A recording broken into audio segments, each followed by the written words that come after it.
Assalamualaikum warahmatullahi wabarakatuh. Salam, Om Swastiastu, Namo Buddhaya, dan salam kebajikan. Perkenalkan, nama saya Aulia Rahmadalila dengan NIM 240302140405 dari kelas Matematika 2024D. Pada kesempatan kali ini, saya akan menyampaikan beberapa hal. Yang pertama, sikap saya sebagai generasi muda mengenai kebanggaan saya dalam menggunakan bahasa Indonesia. Yang kedua, sejarah bahasa Indonesia. Yang ketiga, kesalahan berbahasa Indonesia yang saya temui di lingkungan sekitar. Sejarah bahasa Indonesia.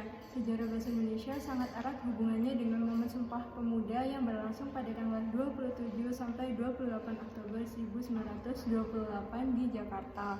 Momen ini memiliki makna mendalam bagi bangsa Indonesia karena tidak hanya menjadi simbol perjuangan menuju kemerdekaan, tetapi juga mencakup pengakuan akan pentingnya bahasa Indonesia sebagai bahasa persatuan. Pengakuan bahasa Indonesia dalam Sumpah Pemuda menunjukkan bahwa bahasa telah dijadikan sebagai unsur pemersatu bangsa.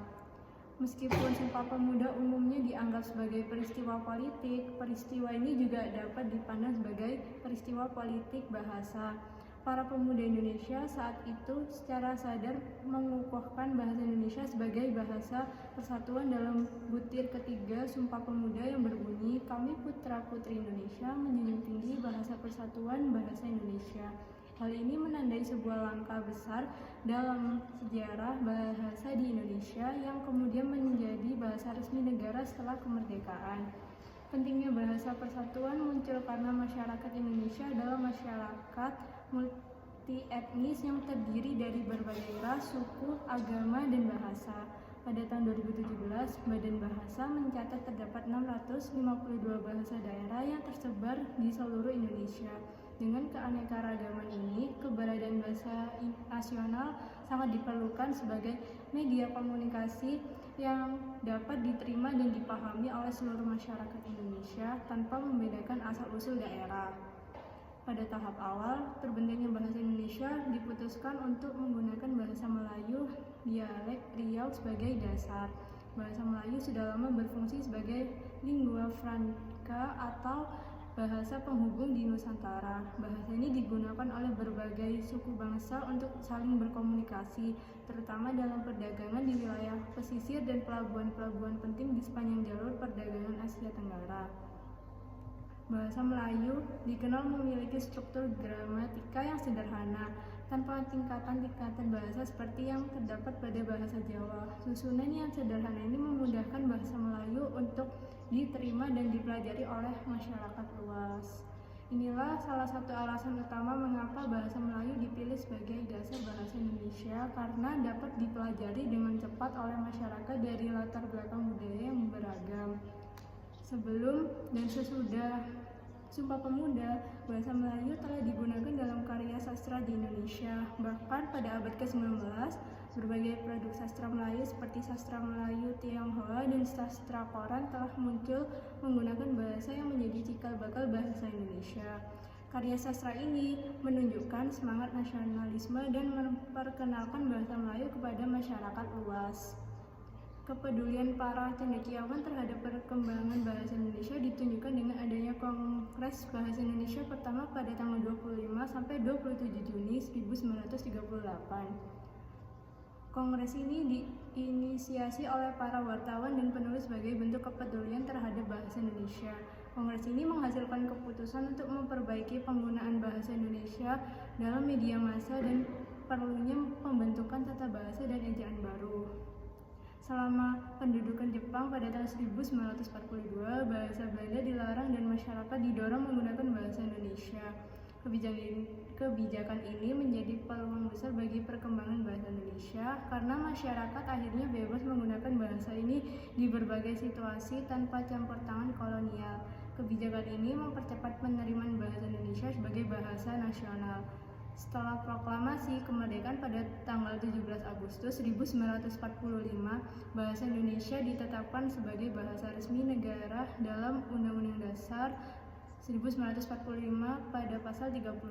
Pengakuan ini menandakan bahwa bahasa Indonesia telah diakui secara hukum sebagai bahasa negara yang akan digunakan dalam segala kenegaraan, pendidikan, dan komunikasi resmi lainnya di Indonesia. Pasca kemerdekaan, perkembangan bahasa Indonesia terus berlanjut dengan berbagai kegiatan perencanaan bahasa. Beberapa peristiwa penting dalam upaya menyuburkan bahasa Indonesia meliputi penerapan ejaan Suwandi pada tahun 1947, penyelenggaraan Kongres Bahasa Indonesia secara berkala, penerapan ejaan yang disempurnakan pada tahun 1972, serta penerbitan pedoman umum ejaan bahasa Indonesia pada tahun 2015. Perkembangan ini menunjukkan bahwa bahasa Indonesia terus dijaga dan disempurnakan sebagai simbol identitas nasional yang kuat di tengah pengaruh globalisasi. Kebanggaan menggunakan bahasa Indonesia. Sebagai generasi muda, saya bangga menggunakan bahasa Indonesia karena bahasa ini bukan hanya sekedar alat komunikasi, tetapi juga sebagai simbol identitas dan kehormatan kita sebagai bangsa. Bahasa Indonesia kini tidak hanya dipakai di dalam negeri, tetapi juga telah mendunia. Saat ini, bahasa Indonesia menjadi bahasa yang diajarkan di banyak negara seperti Australia, Jepang, dan bahkan Amerika Serikat. Setiap tahun, semakin banyak penutur asing yang belajar bahasa Indonesia karena ketertarikan mereka pada kebudayaan, ekonomi, dan perkembangan sosial di negara kita. Di era globalisasi saat ini, kebanggaan saya juga bertambah ketika melihat banyak masyarakat asing yang berusaha mempelajari bahasa kita dan bahkan menggunakan bahasa Indonesia untuk berkomunikasi. Hal ini menunjukkan bahwa bahasa Indonesia memiliki nilai dan daya tarik tersendiri di mata dunia. Kebanggaan ini harus kita jaga dan rawat dengan cara menggunakan bahasa Indonesia dengan baik dan benar, serta menghargai setiap kata yang kita ucapkan. Kewajiban generasi muda dalam melestarikan bahasa Indonesia.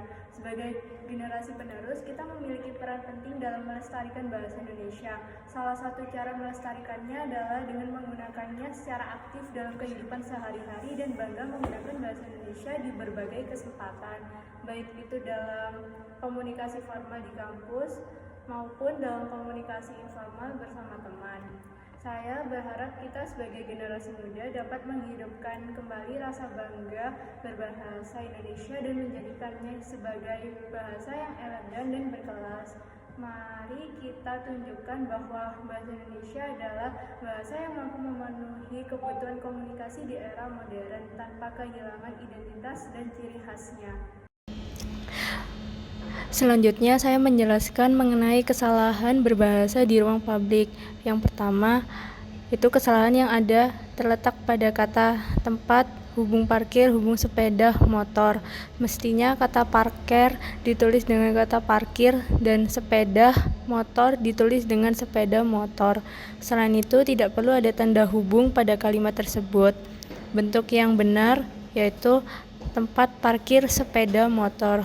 Lokasi tersebut berada pada lapangan depan Fakultas Hukum.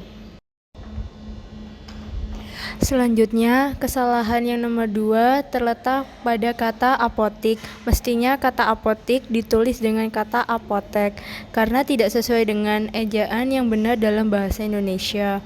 Ejaan yang benar menurut Kamus Besar Bahasa Indonesia atau KBBI adalah apotek, bukan apotik.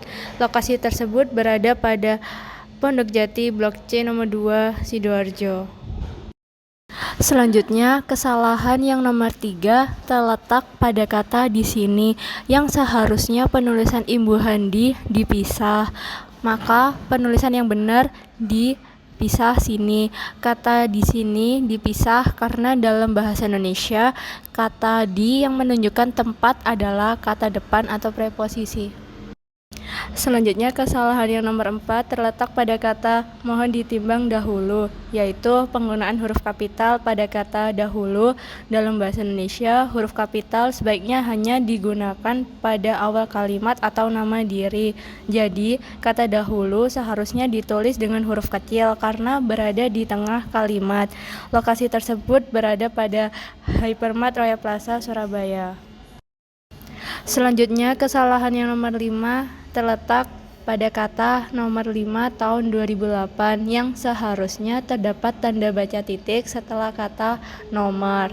Karena bentuk singkatan terdapat tanda baca titik, jadi bentuk yang benar adalah nomor titik 5 tahun 2008. Lokasi tersebut berada pada Taman Sekitar Visipol. Selanjutnya, kesalahan yang nomor 6 terletak pada kata motor. Penulisan tersebut salah karena menggunakan kata tidak baku atau tidak sesuai dengan KBBI. Jadi, penulisan yang benar adalah motor. Lokasi tersebut berada pada PTT Gang 5A nomor 23. Selanjutnya, kesalahan yang nomor 7 terletak pada kata praktek.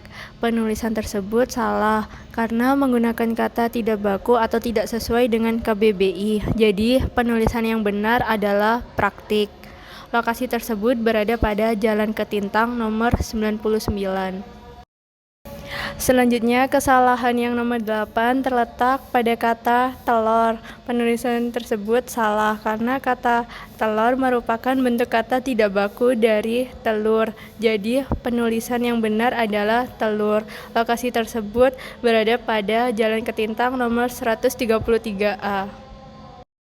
Selanjutnya, kesalahan yang nomor 9 terletak pada yang pertama, FAS. Seharusnya ditulis fasilitas. Singkatan ini kurang umum, sehingga lebih baik ditulis lengkap untuk menghindari kebingungan.